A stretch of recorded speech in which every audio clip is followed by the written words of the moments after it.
Hello, BaerTaffy. It's the redemption episode. I can't. 0 wins. That's it's madness. Unacceptable. Unacceptable. Agreed. I want to ask you a question, by the way, because 'tis the season. Mm-hmm. What are your thoughts on Halloween as a...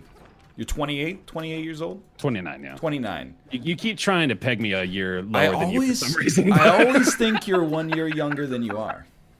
What are your thoughts on Halloween as a 29-year-old?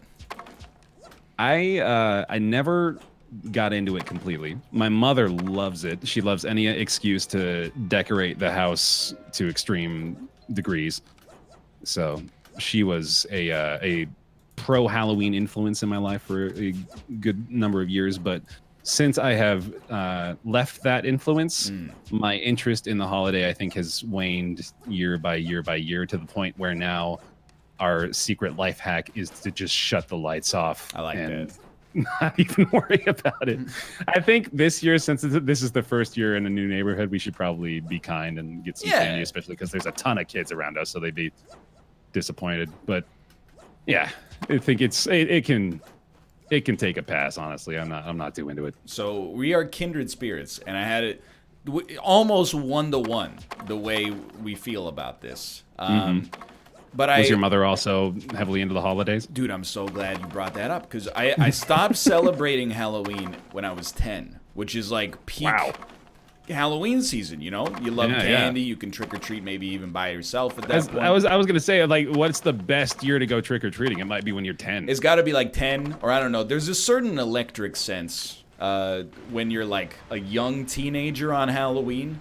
And you're with your friends. It almost feels like you're not supposed to do it. Anything could happen, you know. That's like you can make a movie about like the Halloween night when you're 15 or something like that. I think they have, yeah. That's right, like all of Stranger Things season 2, I think, basically. But I was trying to figure out when did I sour on Halloween, and I remember in 2nd grade, my mom like hand stitched an outfit for me to go out for as Halloween. Oh my God, man! And the unfortunate part was that the costume was Little Boy Blue. You know, like I don't even know what that is. Little Boy Blue and the Man in the Moon, or so, I don't know. Like I have no idea. It's a character like from a nursery rhyme or something like that. Okay. And I'm now remembering that I went to like Halloween stuff at my elementary school, and everybody was like, "Who are you?" And I'm like, "I'm Little Boy Blue," and they had the exact same reaction. They're like, "What the heck is Little Boy Blue?" And I think from that point onwards, I just didn't really want to do Halloween stuff anymore. Man, that's unfortunate. Don't let your mom hear that. Yeah, it would break her heart probably, but at the same time, it's kind of funny. Yeah, I harbor no ill will about it. It's not like she cost me good memories. But well, you never know. I mean, what if Halloween was your best moment? I'm realizing now I'm literally like that's the origin story of the Grinch from the Jim Carrey Grinch movie. Except for him, it was he shaved and he had blood all over his face, and the guy goes, "What a hack job!" Well, I mean, you did have to shave your head early on, so it's not too far off. You just sent me on a conversational spiral now, because God. I've been posting these photos of like. You know, making furniture or assembling furniture. Yeah. And you built me. I did build an Alex. You are an admirable filing cabinet. Thank you. I've been called that before. You should get a friend named Billy, because that's their most popular bookcase. And, really? Yeah. Then you and Billy could go as. Make I mean, no one would get the joke, but. Yeah, that'd be a great Halloween costume, though, just for us to enjoy as inside jokes between friends. You'd be like, "We're IKEA." Anyway. Just something to think about if you got a lot of time between now and Thursday when Halloween is. But, you know, I've been posting these photos, and over the course of particularly the past, 2 years, I'm getting a little gray in the beard. And I've noticed. Just like not to the point that it's super apparent, but it's getting a little silver in there. And some people have commented about it, and I got to tell you, does not bother me at all. I would imagine. I would think it's almost a point of pride for someone like you. It is. You know me too well. I was explaining to Kate. She was like, isn't that symbolic that like, your youth is kind of sunsetting? And I was like, I think when you shave your head at 19 years old, you just sort of, I already dealt with whatever trauma I was going to deal with. with that respect, and now it's under control. Yeah, absolutely. I mean, you got it's a blessing and a curse, the premature maturation, right? Yeah, I mean, mostly a curse, I guess. But I'm just waiting, dude. One day, oh, and they come. One big day, boys playing. Somebody else in the circle is gonna go bald. They're gonna have to endure the egg jokes. Well, who's next? I would never, having gone through it myself, I would never speculate, because if this had been me at like age 18, my heart would have broken hearing my name in contention. Oh. Because I already know all the excuses people. No, my hairline's just like that. No, my hair is just naturally very fine. Maybe it is. I mean, but I would probably hit you with either of those, honestly. I've been there. Hold on, I'm just healing that. Oh boy! All right, gotta tape up a sec. You got it. Oh, let's go. I had complete confidence. We're back. A little, at least. Yeah. I kind of consider it, I mean, this is overly stoic, I guess, but I'm like, some people, they don't get to the point where they have gray in their beard. I consider it a privilege to kind of, to be able to experience the vagaries of age. That's a fun word. Give me that again. The vagaries. I don't know what it means, but I meant to compliment you because you used waning properly in the last episode. I am a fan of expanding vocabulary. It's a good word. People, they forget waxing and waning. Which one's which? Mm-hmm. Oh, that's shrivel for sure. I got my moon charts to keep me alive, dude. Oh, yeah, dude. Keep me going with that. No, I have armor and I'm dropped. Oh, you got poisoned. No, I picked it up and then died immediately. No, Banal! Oh! I should have bit the bullet there and not rest instead of. That's all right. But I saw you go down. It left me in a traumatic place. Oh, I'm level 70 now. Oh, I didn't point it out, but I had 69 candy corn recently. Oh, nice. Now I have 111 though. It takes me 4,200 experience to level up, which is also almost a meme number. Almost a meme number. We could use some more meme numbers. Yeah, we've only really got the two, right? There's 420, 69, and then 311, depending on the circle you're in. Oh, okay, yeah, I guess so. I've been trying to introduce 187, which is the American police code for a homicide. Damn, that's hardcore, man. I mean, you gotta use it properly. Well, give me 187 in a sentence. I was gonna just launch into a profanity-laden tirade. That would have been. You're not on stream. Why not? You can no, I just see the video. The word just doesn't feel right coming out of my mouth anymore. Yeah, that makes sense. The so-called F word. But I echo your thoughts on the streaming and YouTubing thing, but I like a 3-hour-long show. That's the that's for sure. Dude, I get want so to know hungry after the stream. I don't know what it is. Like, the only thing I can come to terms with as an explanation is that streaming must kick your brain into overdrive, and like you're using like 1.5 times your normal metabolic rate. That's the only thing because when I finish a stream, my body is like, eat a 1,200 calorie meal immediately. I'm with you on that, and I can't. Anytime, I'm sure you can empathize with this, but anytime that I try to tell myself how hard it is to stream, immediately the other part of my brain is like, "Shut up, you bitch!" Come on, yeah, it's so easy. Come on, you're playing video games for the internet. Don't be such a wuss. But you're telling the truth, dude. It takes energy. It uses a lot of energy. Yeah, it's an active effort. Right now, for God's sake. I mean, like, I'm trying a lot harder to do everything. I don't even know. Like, I'm living harder right now than I normally would. Well, I think, like, obviously physical labor is exhausting. That's like non-negotiable. But like, I think it's cerebrally exhausting to try to entertain people, because it's like it's got to be a computationally intense calculation. your brain is trying to think about how to make other people laugh, which is like, it's different than just picking up a box. Dude, I got it. Here you go. Ready? Okay, yeah. Nice. Sorry, all right, now you keep talking. No. I mean, that's all that needed to be said. But it's exhausting. But I mean, we were on the path to a joke at some point there. I just had to figure out when it was. I had 2 bots on me. I don't think you have anything to fear. They are dead. Hold on. I think you were gonna ask how I feel about YouTube, and it's like, yes, YouTube is still fine for me, and you know, I harbor my own thoughts about the platform, which is that you know, I do feel if people have abandoned YouTube for Twitch 100%, I get it on all levels, because you know, it's the fiscally sensible choice for most people. It's the logical move for most people. And if you're only, you know, if you're gonna work, let's say, like 6 hours a day, why would you do 3 on a platform that, you know, pays you pretty well, and then 3 on a platform where nothing is, you know, certain? So I definitely understand that.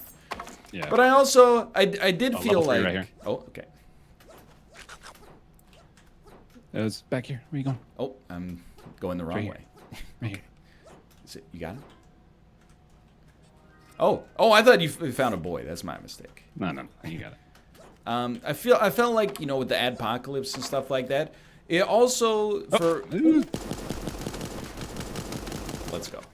For a lot of content creators, gave them kind of like just an excuse that they could use to get off a platform they weren't having that much fun with anyway. Definitely.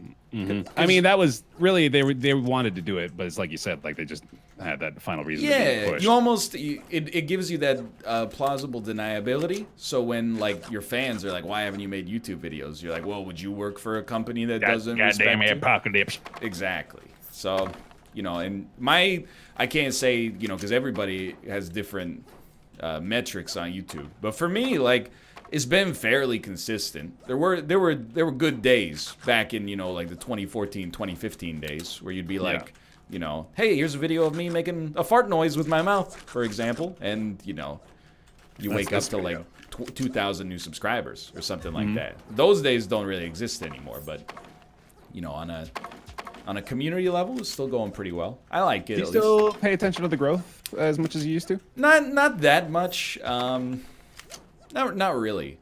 To be honest, like, I feel like boys up north here. Oh, okay.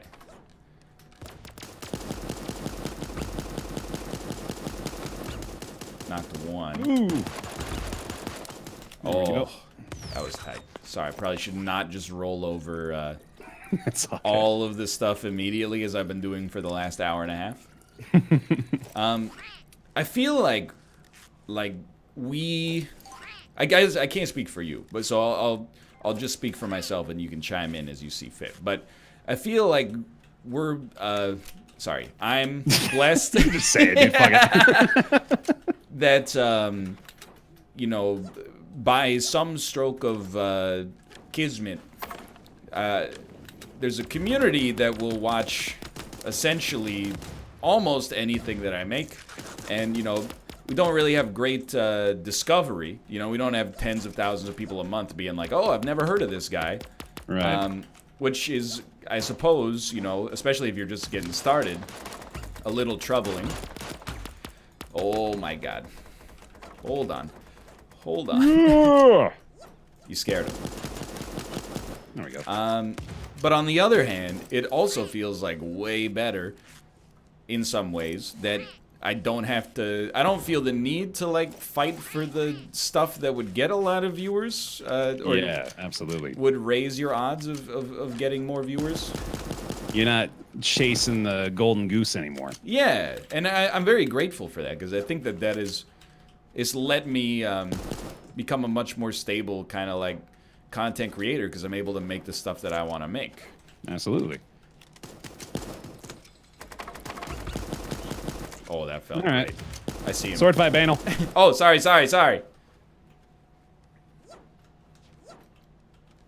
1 for 1. Oh, you got me. I got him back though. Just heal. No healing. No healing. It's BM. It's BM. Well, if he's gonna BM, shit. Oh, we're hanging out near the campfire. That's the. Oh, it's so cheap. He got it. There we go. There's the W. We needed it back. We did. You mind if we sneak in one more run here? Oh yeah. Run it back one more time. I think it would be a nice little send off. Because once you get me started on this stuff, yeah, we caught you halfway through a tangent here too. Yeah. So I mean, I feel really like unique in some ways on Twitch especially. That like if we're playing something that people really really like, it gets a lot of viewership. Right.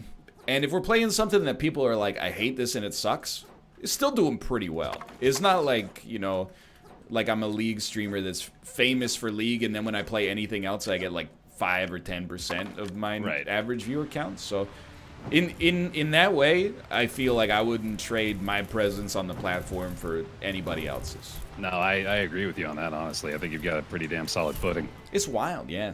I never would have thought. Oh, it's spicy, though. It is spicy. Hey, if they kill us, it gives me more time to have a bowel movement before the stream, so. And it's that kind of humor that keeps the people coming back. There we go, dude. You know what they want. Poop jokes. Okay, so there's Shrivel. Or Banal, I'm not sure. They look similar. They do. You know, gotta get on some fancy new clothes. You gotta buy the full version. Are you on the premium version? I mean, look at me. That makes sense. You are wearing a monocle and a top hat. Yeah. Oh, you got me. Well, I got him. Nice. But yeah, how do you feel about it? No, he's good. He's good. This guy's cool. Well, what is it now? Sorry. Yeah, I don't know. I was kind of hoping you'd fill in the blanks, and I wouldn't have to clarify. God damn it. Well, about the whole thing in general, I guess. Like I think a lot of this for me, ultimately, this conversation ended up being just sort of me justifying the way I approach things for myself. Because a lot of it has just been an echo chamber of me insisting to myself that it's okay to not stream the new game immediately when it comes out for 8 hours straight. You know, like it's fine, you know? Like there's other people that are servicing that need, thankfully, so I don't need to worry about that. And I've got an audience, like you said, that is, it seems more or less willing to watch what I want to play. And like that creates the best content. Hell, we're playing a game that we're like begging people to play with us right now. But this is some of the best content I think that we're capable of creating, even if it's inside baseball a little bit, just because it's like, this is such a natural, comfortable environment. It's so much easier to create fun stuff. I'm with you 1,000%. It is a weird business sometimes, though. Do you ever feel like sometimes you have to trick people into being entertained? I'll clarify. Yeah, but elaborate. This is a weird sentence, but yeah. I feel like some of the shows that have been like, for the NLSS, for example, that have gone down in niche history as like, oh, this is like the best show they've ever had. Have had some by of the accident. Yeah, they've been the worst dockets, and they've been, you know, just beset by technical difficulties at all times. And yet they've led to some of the, you know, the greatest banter we've ever had. And yet whenever I put a docket for the show in the chat, people are like, this is a terrible docket. Why aren't, you know, when are you going to put this on the docket? When are you going to put this on the docket? And I feel this weird, especially lately, I feel a weird pull between like, you know, like I feel like my role is to entertain, and yet simultaneously the most feedback I hear is just on the games being played.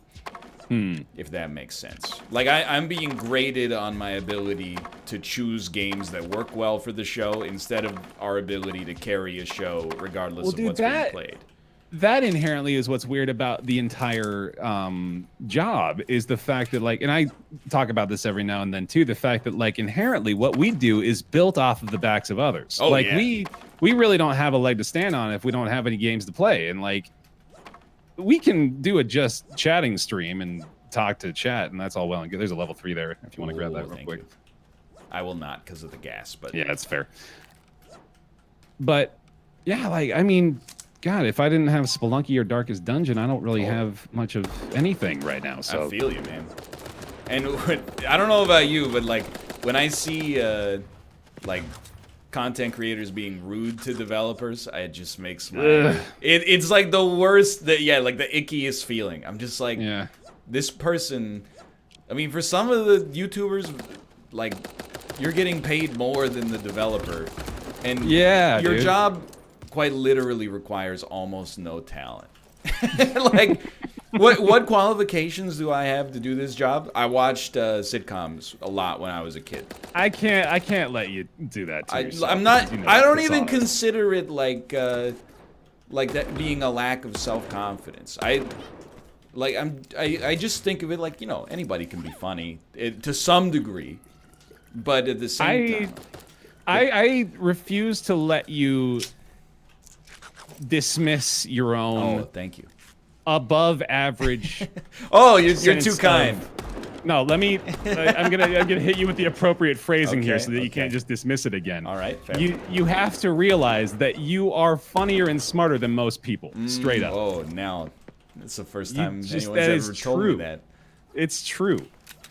Aren't you worried I'm gonna get a big head? I know, but like at this point, it's too late. Oh, matching boys on me. Sorry. I knocked one. I got boys up above too. Yeah, let's focus here.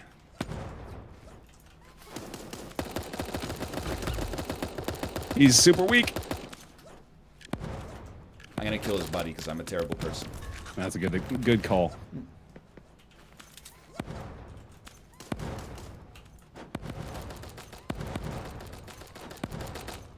Got him. Yo, let's go. One left. Oh! Oh shit! All right. I knew we had one more in us. Oh, that's good. Well, on that note, I don't think there's wiser words to leave the series on for now, Bear, than I am above average intelligence and humor. Thank you. And same to you. Ditto to you. For now, thanks for watching. Hope you've enjoyed it. Check out both perspectives. Check out both YouTube channels, Twitch channels, etc., and we'll see you next time. Thanks.